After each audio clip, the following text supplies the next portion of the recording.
Hello, this is Nick from Breaker Press Games. It's been a long time since I did a review, and I just happened to get my copy of the brand new Tales from the Smoking Wyrm, issue number 3. Today I'm going to cover all 3 issues at once. So what is Tales from the Smoking Wyrm? Tales from the Smoking Wyrm is a zine full of DCC and MCC compatible content. It is a collaborative zine put together by Trevor Stamper, Brian Gilkison, and John Olszewski under the moniker Blind Visionary Publications. In the tradition of 1980s era Dragon magazine, it is an eclectic collection of articles that can be used at your gaming table. Thus far, each issue has had a new patron to use in your games, 1 or more new monsters, and a short comic titled Onward Retainer. Each issue has had a Culpepper's Herbal article, which is one of the highlights, and these first 3 issues each feature an article about ritual magic and DCC. For this review, I'm going to approach talking about these zines in a format similar to Stars and Wishes. I'm going to talk about the clear highlights and then cover anything I'd like them to do in the future at the end. All 3 of these zines were funded on Kickstarter, so I think it is important to talk about my personal experiences with each of their campaigns. The first issue was launched just before Halloween 2019. The second issue was launched during Zine Quest number 2 in February 2020, and the third issue was launched during March 2021. The first 2 issues have been delivered, with copies of the third issue shipping now. Each has been delivered safely in a heavy cardstock mailer.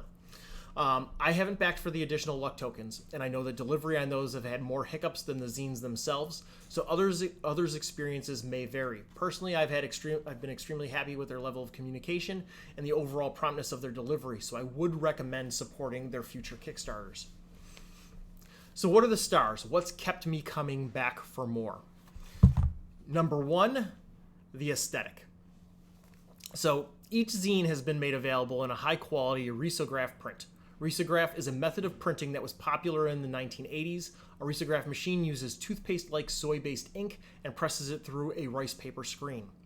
It creates a screen print-like effect, but with greater speed and consistency than traditional screen printing. Risograph printing is done on uncoated paper, so it can hold the ink, so it immediately conveys a more antiquated style and approach. Each issue utilizes 2 colors throughout and uses the spot colors to highlight both sections of the text and many of the illustrations as well. Though the illustrations have a very black and white old school style, the spot colors give them a little boost and make them pop without going full color. I know from conversations that I've had with Trevor that he collects RPG art, so not surprisingly, all of the art is fantastic. The only drawback to risograph printing in my mind is that the ink comes off on your hands, similar to newsprint. This would never dissuade me from buying this zine, however.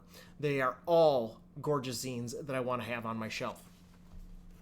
Number 2, passion for literature, music, and RPG history. One of the things that also pervades these zines is a love of literature, music, and RPGs. Many of the articles are preceded by literary quotes, lines from songs, and dives into source material that they've looked at while crafting their own. If you look at my own content, which is rife with punk and metal references, I love this sort of thing. It doesn't work for every product. Sometimes you want to give a zine a thematic voice that runs consistently throughout.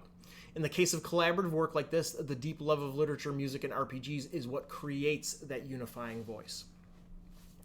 Number 3, Culpepper's Herbal. Introduced in issue number 1, Wilhelmina Culpepper is introduced as a noteworthy herbalist documenting the effects of various herbs, with a tone similar to Elminster's ecologies in Dragon magazine. True to herbs in the real world, these are all multifaceted, explaining the effects of roots, leaves, flowers, and shoots. In the real world, we eat the fruits of many things that have poisonous leaves, like tomatoes. Similarly, the leaves of adder's false tongue can give resistance to stings from a variety of monstrous insects. The flowers can be used to make an effective poison.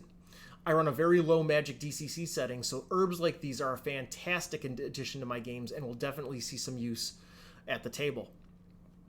Every issue has a number of herbs, and they are depicted across a beautiful, oversized fold-out page. This is top-notch content in my book. Number 4, Dor Nivis.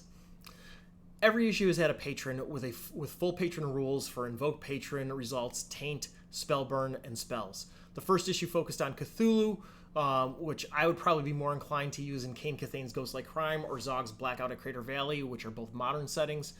I'm not a huge Appendix N fan, so I'm just not inclined to pull the Cthulhu myths into my fantasy games.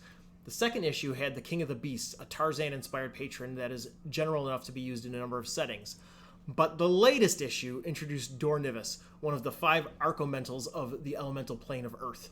In my own setting, I have a focus on elemental magic, and I've already created water and fire elemental patrons. Dor Nivis fits right in with some of the themes of my setting, and I'll definitely use this content with my players. I may even add to it. Some of Dor Nivis invoke patron results could have been full-blown spells. Excellent stuff here. So what are my wishes? I would have loved to see examples of how they used this content at their table. There was a 3-part series of articles on ritual magic, which was mechanically interesting, but not really designed for casual use. Ritual magic is very powerful, requiring more than one caster, sacrifices, and a large expenditure of time. These would be great set pieces in a game, or the classic disrupt the ritual climax of an adventure, and I would have liked to have seen them do exactly that, design an encounter that used one of these rituals to demonstrate how to work them into a game. In the busy life of a casual game master, prepped content can be highly desirable. I wanted more Dor Nivis spells. Dor Nivis sparked my imagination, and I loved what they did here, so much that I wanted more of it. I would have gladly bought an entire Dor Nivis zine and gave a wizard bonded to this powerful earth elemental a full complement of thematic spells to shake the earth, pulverize stone to sand, and pelt my enemies with sand, pebbles, and rocks. I love seeing unique spells that go beyond the traditional, making wizards even more unique and mysterious, as no two should have the same capabilities. These are my wishes. In the future, I'd love examples of how to use some of the content they created in the form of encounters, and I'd love to see them flesh out the magic for their patrons even more. All told, Tales from the Smoking Wyrm is a wonderful collection of content. Not all of it will make it to my table, but from where I stand, there is something for everyone. I didn't even get to some of my favorite tables, like the abilities a telepathic rat can give to their caretaker. Each issue has had a unique monster, like the aforementioned telepathic rat, or the silver balls that can envelop characters and deposit them in other timelines or dimensions. That's a device for linking your one-shot adventures into a campaign. Fantastic. I highly recommend Tales from the Smoking Wyrm. I believe that they have future issues in development, so look for Tales from the Smoking Wyrm in the Goodman Games online store now, and follow Blind Visionary Publications on Kickstarter. I hope you enjoyed this review. Please like and subscribe on YouTube. If you are interested in supporting our content, check out links to our Patreon, web store, DriveThruRPG, and social media links all in the description. Thank you for supporting indie games and indie game designers. This is Nick from Breaker Press Games, signing off.